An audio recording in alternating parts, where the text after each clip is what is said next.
My wife left for a month with the hot new neighbor. I filed for divorce, she tried to fix it, but I'm not a backup. I guess I'm writing this to get it out of my system. My name is Mike, I'm 31 and until lately, I felt I had my life under control. I've always been a simple guy, no big dreams, no crazy drama. I had a regular career as a software developer, a decent house in a quiet neighborhood, and, until recently, I believed I had a strong marriage with a woman I truly loved. Laura and I met almost 8 years ago. Looking back, it seems like a lifetime ago. I was 23, fresh out of college, working my first job, and frankly, naive about life. She was 22, working as an assistant at a marketing agency while trying to figure out her own career path. For the record, she never did and eventually became a stay-at-home wife. We met at a mutual friend's barbecue, one of those casual backyard gatherings when everyone is using cheap paper plates and someone is always burning the burgers. She approached me and made a snarky jest about how I appeared to be planning my escape. I can't recall my response, but she laughed, and we ended up talking for the rest of the evening. From then, everything went quickly. We started dating, and it felt like she gave some excitement to my otherwise mundane and routine life. Laura was adventurous and spontaneous, always planning last-minute road trips or bringing me to a new restaurant she had heard about. Meanwhile, I remained the grounded one. I'd be the one to figure out the budget, check the weather, and double-check the gas tank before we hit the road. It seems to work. We balance each other out. She brought excitement into my life, and I offered her the steadiness she stated she lacked in previous relationships. After 3 years of dating, we decided to get married. The wedding was intimate, with only relatives and close friends. We didn't come from wealthy households, so there was no grand ballroom or extravagant catering, but that didn't matter. After the wedding, we began to establish a life together. We purchased a little 2-bedroom house in a quiet suburb, not the fanciest location, but it had potential. For the most part, things seemed stable. When I got home from work, Laura was generally in the kitchen or on the couch, browsing through her phone. She would tell me stories from her day. She worked in marketing at the time, so there was always some drama with clients or coworkers, and I listened. This was our dynamic. She was the storyteller, and I was the listener. We did not have children, but it was a joint decision. Laura wasn't in a rush, and neither was I. We both preferred to wait until we were more financially stable and prepared for the next major step. We seemed to agree on the majority of issues. Looking back, I wonder if I became too comfortable. It's easy to get into a pattern, especially when life feels stable. I would get up, go to work, return home, and repeat. Of course, we had date nights, which usually consisted of supper at one of our favorite restaurants or a movie. But I believe I stopped noticing the small details, like how Laura seemed to thrive on attention. It wasn't too horrible, at least not at first. She's the type of person that can brighten a room, and people instinctively draw towards her. I guess I began to take her vitality and warmth for granted, expecting they were a continuous part of our lives together. At the moment, I wasn't concerned. I assumed we were solid. Sure, we had disagreements now and then, what marriage doesn't? Most of the time, it was about little matters, such as me forgetting to take out the garbage or her leaving her shoes scattered throughout the home. Nothing significant. But there's this issue about relationships. They can appear fine on the outside while cracks occur quietly underneath. If you don't pay attention, those cracks might expand and cause the entire foundation to crumble. I didn't see it coming, at least not then. I thought we were constructing something robust and long-lasting. But sometimes life has a way of proving you incorrect. Jake, a new character, entered our lives. Jake moved in next door when his former neighbors, an elderly couple, downsized and relocated to Florida. He was roughly 28 years old at the time, making him younger than the majority of the residents in the neighborhood. He was a personal trainer, fit, confident, and admittedly a little too attractive for his own good. He had the type of body that made people look twice, as if he had just stepped out of an action film. Jake was easy to notice from the moment he moved in. Not just because of his appearance, but because he was always outside doing something, washing his car, mowing the lawn, erecting a pull-up bar in his yard. There was always a reason for him to go shirtless. He quickly became the buzz of the neighborhood. Laura spotted him right away. How could she not? We first met Jake when he came over to introduce himself while we were in the yard one Saturday morning. He was pleasant, the type of person who could charm anyone. Laura started up a discussion with him almost immediately, asking where he was from, what he did for a living, and how he liked the neighborhood. I recall standing there, smiling and nodding, barely able to say anything while the two of them chatted like old friends. At the time, I didn't think much of it. Laura was outgoing, she spoke to everyone. She'd be just as chatty with the mailman or the guy at the hardware store. It never seemed to me that there was anything unusual about her interest in Jake. But, looking back, I can see the subtle alterations that occurred after that. It started with casual talks. Laura always found a cause to join Jake outside. At first, it was small tasks like getting the mail, watering the plants, and putting out the trash. However, these brief jobs invariably led to 10 or 15-minute conversations with Jake. I once arrived home from work and discovered them conversing in the driveway. Laura was holding a basket of laundry that she had been carrying to the garage, and Jake was lounging casually against his car, laughing at something she said. When I stepped up, they both turned to me, and Laura pretended it was no big deal. Jake was just telling me about his new gym equipment, she explained casually. It did not stop there. A few weeks later, Laura decided to bake cookies, which she hadn't done in months. I didn't think much of it until I noticed her heading across the yard, a dish of cookies in hand. Just being neighborly, she remarked when I asked her about it. I shrugged it off. Laura's behavior in this regard was not unique. She had previously brought brownies to other neighbors. But then there was the time she purchased a new set of training clothes. Bright, fitted leggings and a matching top, which was not something she would ordinarily wear. When I asked her about it, she said she was thinking about starting to jog again. You know, to get back into shape, she explained. I did not question it. Laura had previously gone through fitness phases in which she would become thrilled about working out for a month or two before losing interest. But this time, her timing was ideal. Jake jogged virtually every morning. I'd see him out there, headphones in, doing laps around the street. Laura determined her new jogging program would begin at the same time Jake was out there. I noticed them speaking on the sidewalk one morning as I was going for work.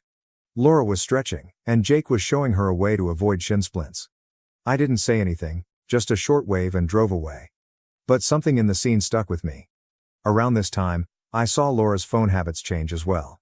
She'd always been on her phone, reading around social media and contacting her buddies. But now she appeared wary. When I stepped into the room, she would swiftly lock her screen or flip her phone over, as if she didn't want me to see anything. One night, I observed her scrolling through Instagram, and when I looked over, I saw Jake's name at the top. She hastily swiped past it, but I saw enough to know she was looking at his profile. When I asked her about it, she brushed it aside. I was just checking out his fitness posts, she told me. He has some good workout advice. I wanted to believe her, so I let it go. But the small things kept stacking up. Another day, I was working in the garage and heard laughter coming from the backyard. I stepped outside to see Laura and Jake standing near the fence, laughing about something. Laura was holding an iced tea, and Jake was waving animatedly while telling a story. Laura waved at me as if nothing unusual had occurred. Jake was just telling me about this funny thing that happened at his gym, she explained later when I questioned about it. It was beginning to feel uncomfortable. I don't want to sound paranoid, but you can know when something is wrong. Laura's conversation about Jake had a new energy to it. She'd casually mention things he'd said or done, such as Jake's thinking about getting a dog, or Jake recommended this great protein shake. It wasn't what she was saying, but how she said it. Then there were the glances. You know what I mean. When we went outside and Jake was nearby, I noticed Laura take small glances in his direction. It was subtle, but once you notice it, you can't ignore it. At this moment I had yet to say anything. Part of me refused to think there was anything to worry about. Laura was someone I trusted. We had been together for years, and I thought we had a good relationship. But another part of me, the one that couldn't ignore the pattern, began to question. I chose to be quiet for now, but I began to pay closer attention. If something was happening, I had to witness it for myself. It was a Saturday morning, and I remember it vividly because it began off so typical. I got up early, as I always do, made myself a cup of coffee, and sat at the kitchen table, browsing through the news on my phone. Laura was still in bed, which was not surprising. She enjoyed her slow mornings, particularly on weekends. The house was silent, with only the humming of the coffee machine in the background, and for a brief minute I felt peaceful. Funny how that works. You think everything is fine because you have no idea what's going to happen. Laura entered the kitchen around an hour later. She was in her pajamas, her hair all tangled from sleeping, holding her phone in one hand and massaging her eyes with the other. She sat across from me at the table, and I could tell something was up right away. She exuded nervous energy, drumming her fingers on the table and gazing at her phone as if she were avoiding eye contact. "Are you okay?" I inquired, setting down my phone. She nodded hastily before shaking her head. "Actually, no," she responded with a big sigh. "We need to talk." Anyone who has been in a relationship understands that those 4 words rarely mean anything good. My stomach knotted, but I tried to keep it cool. "All right," I murmured, reclining in my chair. "What's going on?" Laura paused, her gaze flitting around the room as if she was looking for the proper words. Finally, she looked at me and said, "I don't know how to say this, so I'm just going to say it. I think I have feelings for Jake." For a moment, I believed I had misheard her. "What?" I asked, leaning forward as if being closer would make the words more clear. She bit her lip, appearing really uncomfortable. "I didn't mean for it to happen," she said hurriedly, as if she wanted to avoid the response. "It just happened. I've been spending time with Jake, and I feel this connection, and now I'm confused." Confused. That word struck me more than anything else. She did not just express her guilt or admit that she had made a mistake. She expressed her confusion, as if she was trying to solve a puzzle. I stared at her, trying to understand what she was saying. My thoughts raced. Did she mention she wanted to leave? Is she asking for a divorce? Was she trying to confess and move on? I couldn't tell, and that made things worse. "So, what does this mean?" I inquired finally. "Are you saying you're done with us?" Laura shook her head rapidly. "No, not necessarily," she replied. I don't know what I want right now. I love you, Mike. I do, but I can't stop thinking about him, and I need to figure out what these feelings mean." I felt as if the floor had been torn out from beneath me. We'd been together for years, had established a life together, and now she said she wasn't sure she wanted to be with me anymore. It was surreal. I took a deep breath and tried to hold my voice steady. "So, what are you saying? You want to take a break?" She hesitated and then nodded. "Kind of," she responded. "I need time to figure things out. I was thinking maybe I could take a month to spend some time with Jake and see if there's something real there. If it doesn't work out, then we can focus on ourselves." I blinked, astounded by her audacity. "You're serious?" I asked, without even framing it as a question. Laura nodded, her gaze begging. "I know it sounds crazy, but I don't want to throw away what we have without being sure. I don't want to live with regrets, you know?" Regrets. The phrase lingered in my head like a splinter. She was talking about regrets as if she was the one putting everything on the line, as if my feelings were secondary to her life-changing decisions. I sat there, staring at her, a combination of rage and incredulity boiling beneath the surface. Part of me wanted to yell at her for being so selfish. But another part of me, perhaps the calmer, more calculated side, chose to remain silent and let her dig her own hole. "All right," I murmured, reclining back in my chair. Laura blinked, apparently taken off guard. "Wait, really?" "Sure," I replied, shrugging as if it were no great issue. "If you think that's what you need, go ahead." Her look flickered, as if she didn't know whether I was being real or mocking. "I just think it's the best way to figure out where my heart is," she admitted cautiously. "Sure," I replied. "Do what you need to do." Inside, I was already finished. When she mentioned she wanted to spend a month with another man, my brain flicked a switch. But I didn't want to show my cards yet. If she was willing to abandon our marriage for a dream with a neighbor, I was curious to see how far she would go. Laura let out a relieved sigh, as if she had just been given permission to accomplish something heroic. "Thank you," she replied, reaching across the table to touch my hand. "I know this is a lot to ask, but I really believe it's the right thing for us." I stood up and grabbed my coffee mug, pulling my hand away. "Sure," I repeated, my voice flat. "If that's what you need." She said nothing after that, simply sat there, most likely contemplating the fact that I wasn't arguing or fighting. But within, I was already planning. Laura spent the following few days packing a modest bag. She informed me she'd be staying with Jake, and she made it sound casual, as if it was simply a temporary arrangement. She didn't appear to realize that I wasn't asking inquiries or expressing any resistance. When Laura went, the house felt different. Not empty, but quieter, as if someone had turned down the volume on my life. I stood in the living room after she left, her duffel bag slung over her shoulder, and stared at the door. I expected to feel angry or heartbroken, but all I felt was a peculiar peace, as if the weight of pretending everything was fine had finally been lifted. I strolled into the kitchen, poured myself a drink of water, and stood there, trying to figure out what had just happened. My wife, whom I had been with for years and expected to spend my life with, had departed to figure things out with the guy next door. If it hadn't been my life, I would have assumed it was some insane TV drama. The first several days felt odd. I started noticing the little things she'd left behind. Her favorite cup on the kitchen counter, a pair of shoes near the entrance, and a blanket thrown over the back of the couch. I considered relocating them, but ultimately chose to leave them where they were, not because I missed her, but because I didn't want to waste energy. I poured myself into work, taking on extra assignments to fill my schedule. I stayed late at work not because I had to, but because I didn't want to return home to an empty house. When I wasn't working, I went to the gym frequently. I had never been a regular gym goer before, but there was something fulfilling about pushing myself physically, as if I could sweat out all of my stress. Friends began to realize that something was amiss. A few of them inquired as to why Laura was not present, and I responded vaguely. "She's staying with a friend for a while," I explained, attempting to sound casual. I wasn't ready to dive into the real tale yet. My father was the only one I spoke the truth to. I contacted him a few days after Laura left, and the first thing he asked was, "What's wrong?" He's always been able to read me, even over the phone. When I informed him what had happened, there was a prolonged delay on the other end of the call. Then he added, "Well, son, I hate to say it, but it sounds like you're better off without her." At first, I wasn't sure what to reply. I anticipated him to be more furious or ask more questions. But then he said something that remained with me. "If she doesn't know your worth, why should you wait around for her to figure it out?" He was correct. I'd spent so much time trying to understand Laura's decision and find out where I went wrong that I hadn't considered what I deserved. I wasn't just a backup plan in case her affair with Jake didn't work out.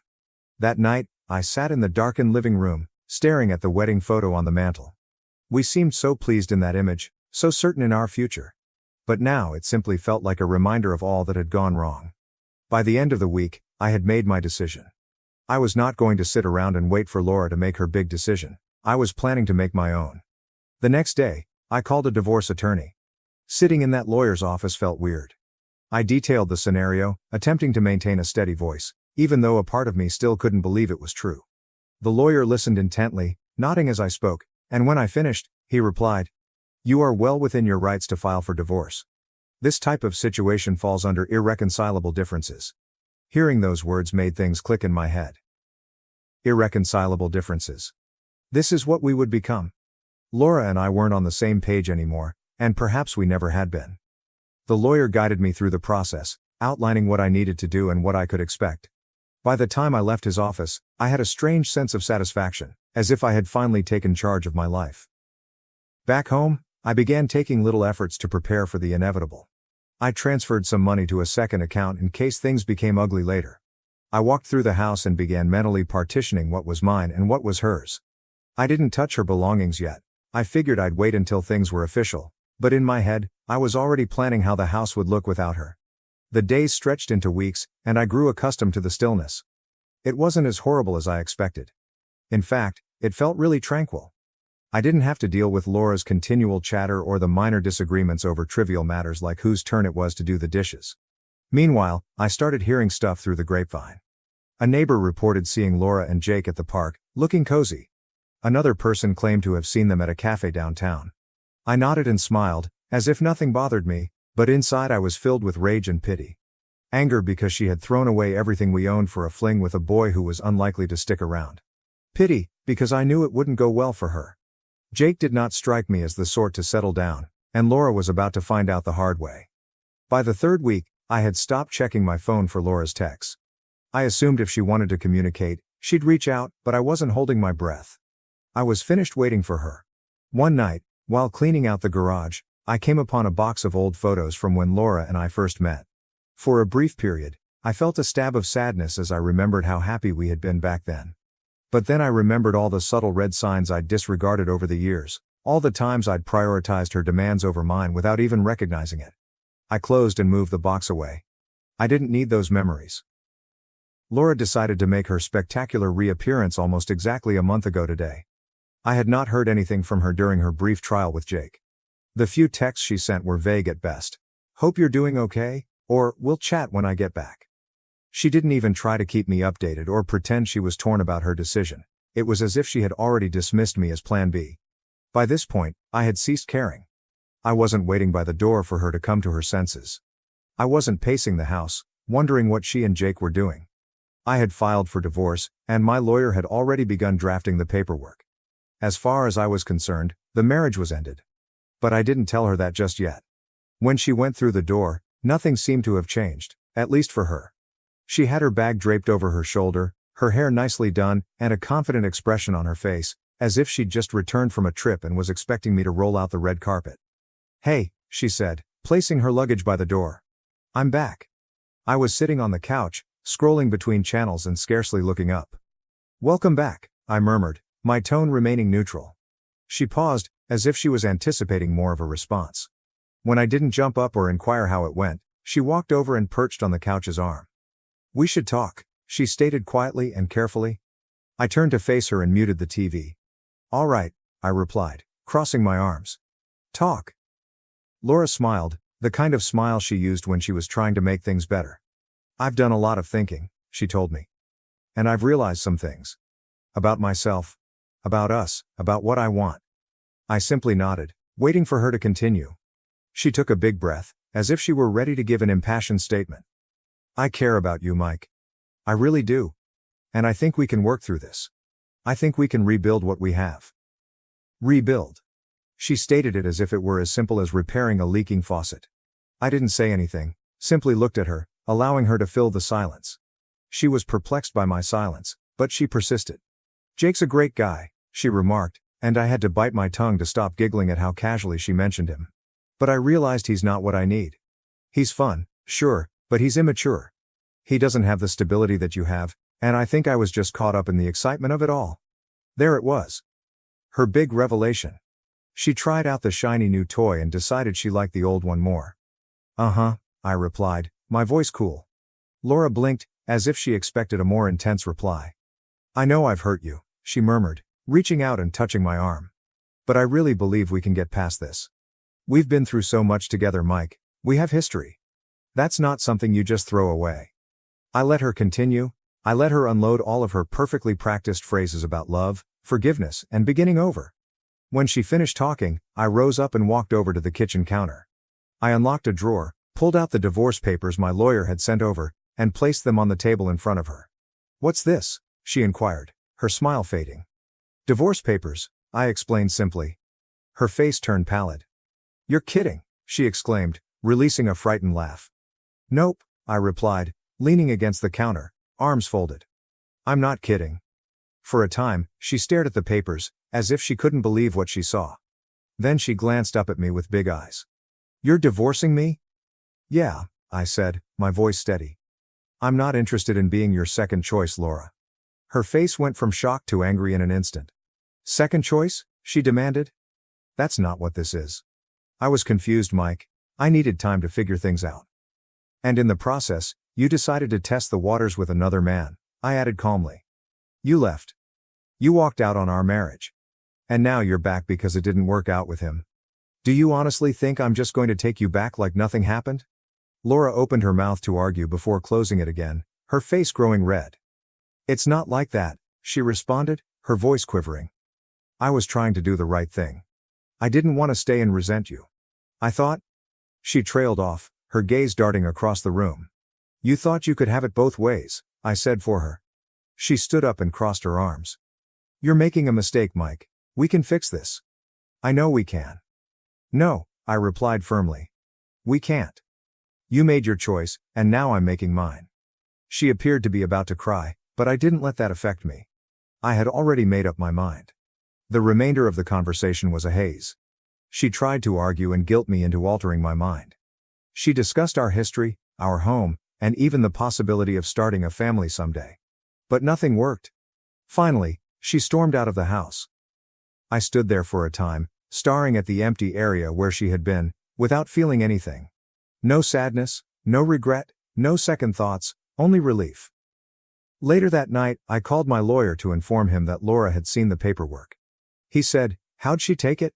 "Not great," I remarked, smirking. "Do you want to give her time to process, or should we move forward?" "Move forward," I instructed without hesitation. It wasn't easy standing up to Laura, but it was ultimately the correct thing to do. She viewed me as a backup plan in case her fling didn't work out. And if she believed I'd take it, she obviously didn't know me as well as she imagined. I knew she would not give up easily. Laura was not the sort to simply walk away from a confrontation, especially one in which she thought she was losing. I'd hardly sat down when my phone buzzed with a text from her.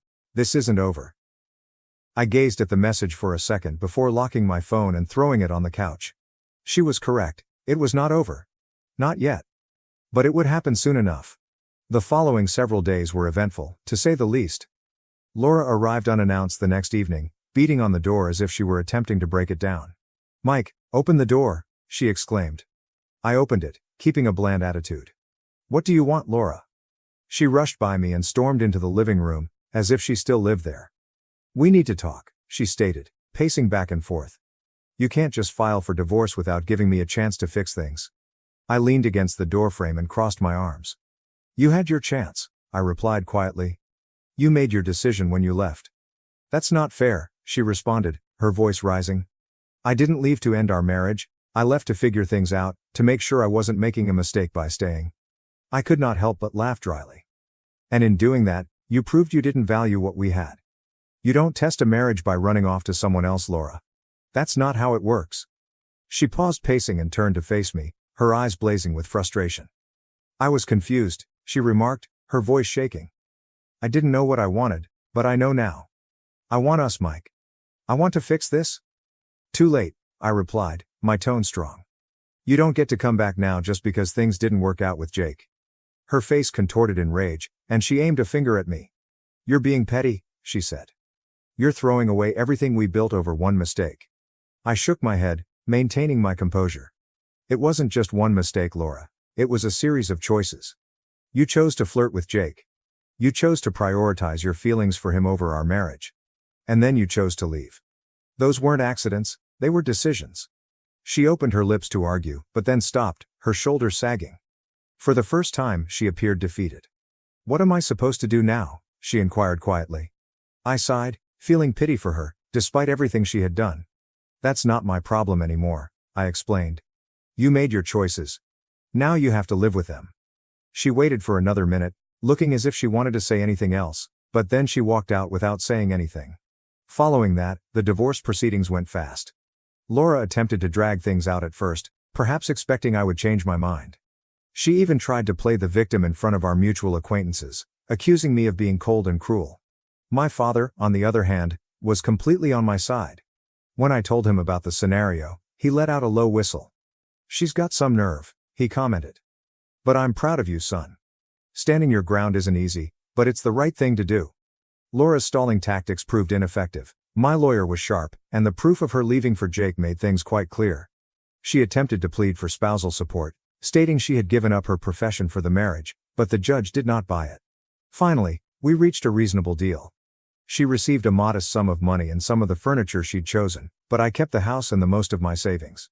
It was not ideal, but it was better than I had anticipated. The final hearing was bittersweet. Sitting in that courtroom, signing the documents that would officially end our marriage, felt strange. I glanced across at Laura a few times. She appeared exhausted, as if she hadn't slept in days. Her lawyer handed her a pen, and for a brief minute, I assumed she was not going to sign. But eventually, she scribbled her name at the bottom of the sheet, completing the transaction. Following the hearing, she approached me in the hallway. "Mike," she spoke softly, just above a whisper. "I'm sorry for everything." I stared at her, hoping to recognize the person I'd fallen in love with all those years ago, but all I saw was someone I used to know. "I know you are," I replied. "But sorry doesn't fix this." Her eyes welled up with tears, and she reached out to hug me, but I pulled aside. "Take care of yourself, Laura," I whispered, starting to walk away. I'd occasionally hear tidbits about Laura through the grapevine. Jake obviously moved on to someone else shortly after she returned to me. According to one common friend, she was currently living with a relative and figuring out her next moves. I didn't feel satisfied hearing about her problems, but I also didn't feel sorry for her. She had made her decisions, and now she was dealing with the consequences. One day, I ran into her at the supermarket. We locked eyes briefly, and I could see remorse written all over her face. She gave me a little hesitant wave, but I simply nodded and moved past. There was nothing more to say. Looking back, I don't regret how I handled situations. Laura believed she could have it both ways. She could go, pursue her feelings for someone else, then return to me if it didn't work out. But life does not operate that way. I've learned a lot about myself along this process. I realize now that I deserve someone who cherishes me and does not consider me as a last resort. And if that individual is out there, fantastic. If not, that's okay too. For the time being, my primary goal is to reconstruct my life on my own terms. Laura's trial run with Jake may have been her way of gaining clarity, but it was a wake-up call I didn't realize I needed. Thank you for watching. If you haven't subscribed yet, please do so and hit the notification bell to stay updated with more shocking real-life stories happening around you.